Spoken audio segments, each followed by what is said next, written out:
ವರ್ಷಗಳ ಕಾಲ ಕಚೇರಿಗಳಿಗೆ ಅಲೆದಾಡಿ ಬೇಸತ್ತಿದ್ದಂತಹ ಮುಳುಗಡೆ ಸಂತ್ರಸ್ತ ರೈತನ ಆಕ್ರೋಶ ಕೊನೆಗೂ ಸ್ಫೋಟಗೊಂಡಿದ್ದು ಬಾಗಲಕೋಟೆ ಪಟ್ಟಣ ಅಭಿವೃದ್ಧಿ ಪ್ರಾಧಿಕಾರ ಕಚೇರಿಯಲ್ಲೇ ಸಿಬ್ಬಂದಿಯೊಬ್ಬರಿಗೆ ಚಪ್ಪಲಿಯಿಂದ ಹೊಡೆದ ಘಟನೆ ಸಂಚಲನ ಮೂಡಿಸಿದಂತಾಗಿದೆ.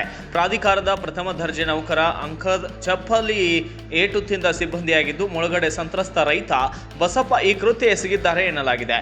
ತಮ್ಮ ಸಮಸ್ಯೆಗಳನ್ನು ಬಗೆಹರಿಸಿಕೊಡದೆ ಅಧಿಕಾರಿಗಳು ಸಿಬ್ಬಂದಿ ಪದೇ ಪದೇ ಕಚೇರಿಗೆ ಅಲೆದಾಡಿಸಿ ಸತಾಯಿಸುತ್ತಿದ್ದಾರೆ ಎಂಬ ಆರೋಪದೊಂದಿಗೆ ರೈತ ಕಚೇರಿಗೆ ಆಗಮಿಸಿದ್ದರು.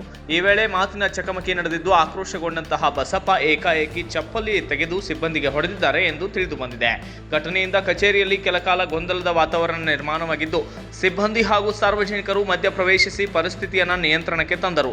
ಘಟನೆ ಇದೀಗ ಜಿಲ್ಲೆಯಲ್ಲಿ ಭಾರೀ ಚರ್ಚೆಗೆ ಗ್ರಾಸವಾಗಿದ್ದು ಕಚೇರಿಗಳಲ್ಲಿ ಸಾರ್ವಜನಿಕರ ಸಮಸ್ಯೆಗಳಿಗೆ ಸ್ಪಂದನೆಯ ಕೊರತೆ ಬಗ್ಗೆ ಪ್ರಶ್ನೆಗಳು ಭುಗಿಲೆದ್ದಿವೆ.